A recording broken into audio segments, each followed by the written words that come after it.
G'day, Tragic here, and welcome to my latest mod for Tabletop Simulator. This is Chaos in the Old World, one of my all-time favorite games. This game is right up my alley. It's a hybrid Euro game, so Euro Wargame hybrid.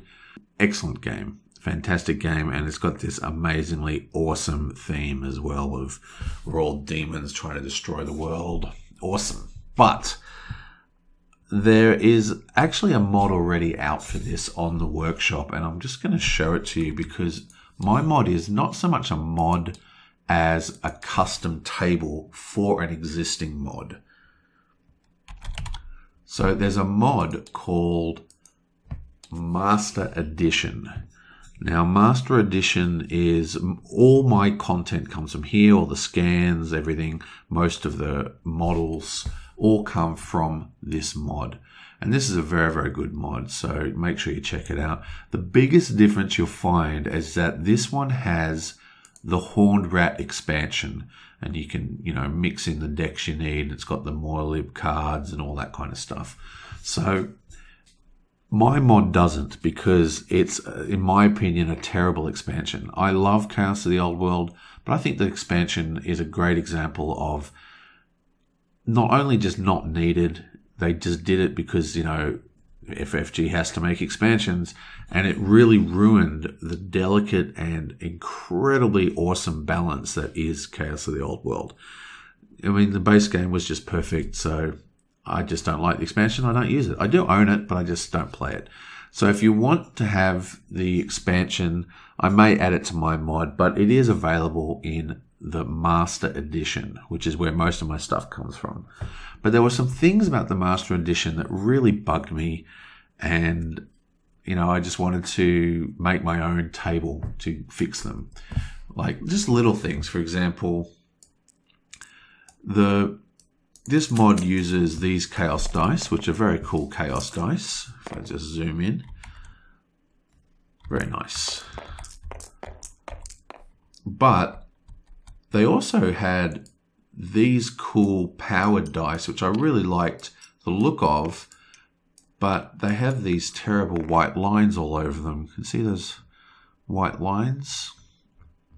I don't know if that's going to show up, but they show up on your graphics card. So I wanted to fix that.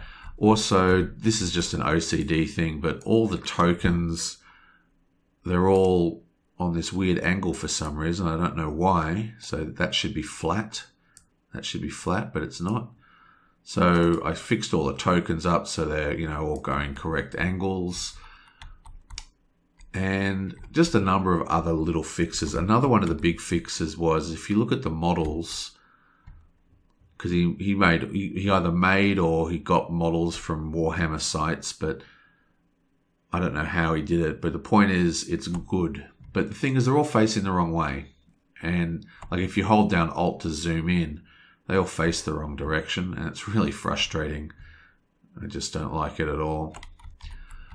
Now, also, you can't Alt over the wheels, and he's done something weird to the wheels by changing their gravity, so you have to sort of drag the wheels around with rotating the mouse wheel, which is a bit annoying.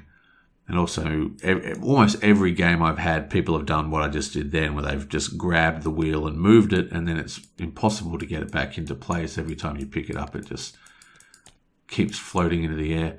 So there was a few things that I wanted to fix. I mean, don't get me wrong, this is a fantastic mod. I wanted to make my own custom table, which is what I did. So let's have a look at my table. Again, it doesn't have the Horned Rat expansion. So the first thing you'll note is it looks a little different. And for starters, if you look at the map, you can now hold down Alt and get all the names by just mousing over the names and holding down the Alt key, which is very, very handy. Also, you can Alt over the wheels now and get the wheels to pop up, which is very good for sort of planning what's coming by seeing what's going to happen when you turn the dials. Now, if you set your degrees to 30 rotation, you can just rotate the dials with, E and Q now instead of using that other weird system. And if you pick them up by accident, there's snap points and it will just drop back into place.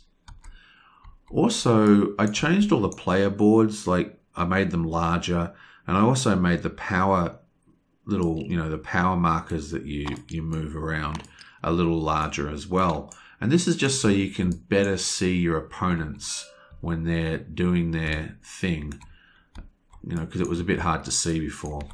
And that made me think, oh, I'm going to try that for other things as well. So the event, for example, is a big, huge stack. The nobles are huge stacks. This is just to make them stand out on the table, because even when there's nothing on it, it's quite a busy board, but it gets very busy as you play. In fact, it gets so busy that I've made a little helper thing. I mainly use this just when I'm teaching. So you click this button and it will load up a copy of the board I've made, where I've just like highlighted the different zones just so people can easily see them. Now I might make another version, like another map that's designed to be more usable to play on, where I might just make really bold outlines of each border. But for now, I've just got this map, and you can click it again just to go back to the original map, which I prefer to play on anyway. Also, talking about that, I also added in this little helper map. This is another map that was made by Board Game Geek. You can get it on the Board Game Geek, and it's basically the exact same map functionally. Things are in a little bit different position, but it's also a lot cleaner and a lot easier to see. This is their version of the dials. You just have a token that you just move down. But I didn't want to, I would never use that map because I prefer the awesome flayed human skin map. But I put this here because it's kind of handy as a reference even. And you can just click it and to get it to go away. Same with over here, you can click this to have this little rule sheet pop up with the setup instructions and some endgame conditions. Click again to get rid of it. Now, I've also, as you can see, the dice have been fixed. Again, I don't know where that's going to come through. So all the dice are the colored dice now, and they've been fixed. And I've also made them bigger just so you can see them from a bit further out. And I've also fixed all the models. So the models now, if you mouse over them, will be visible from sort of the correct face. So you can see them properly in all their glory. And that's pretty cool, I think. Also, I fixed all the, all these tokens now are properly not on a weird angle, just for OCDness. And I also added snaps all along, the track. So if you have multiple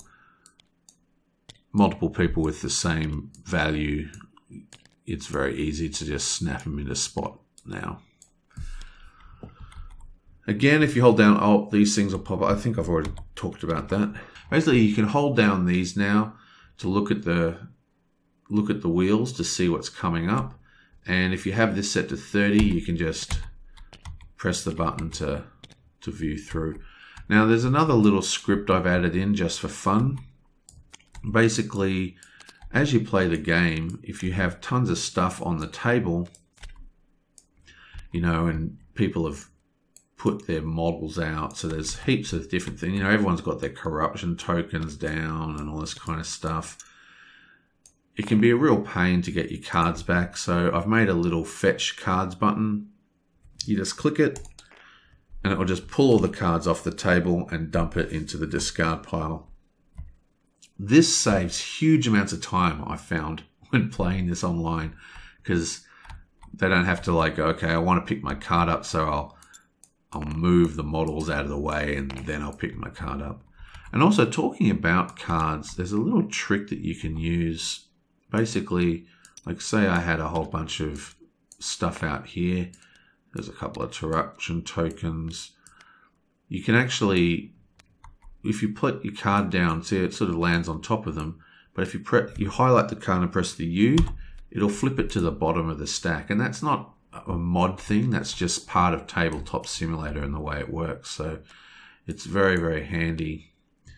for games that have a lot of stuff that you want to put underneath other stuff. And of course, again, you can just flick it back with the button. And that's pretty much the mod. So it's just a few little changes and a couple of little additions to make my life easier. This really helps me when I'm doing my rule explanations.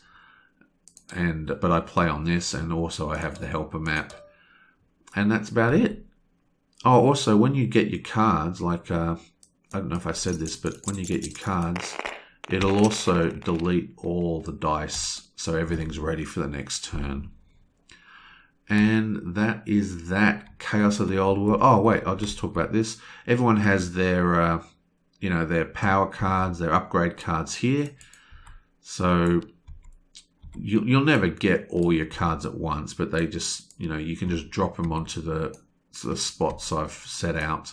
So there's a nice, neat player board as you build your upgraded god. And that's that. Chaos of the Old World, seriously a fantastic game. One of my all-time favorites, and one of my real gateways into the deeper side of the hobby, if you know what I mean. It came from, like, as a kid playing games and playing card games like Magic the Gathering in the 90s and stuff. This was the first game that really piqued my interest as a young adult, that sort of got me back into the whole thing. And yeah, I still love it. Anyway, that's that. Chaos of the Old World. Check it out, and check out the original mod called Master Edition. And I will see you guys next time.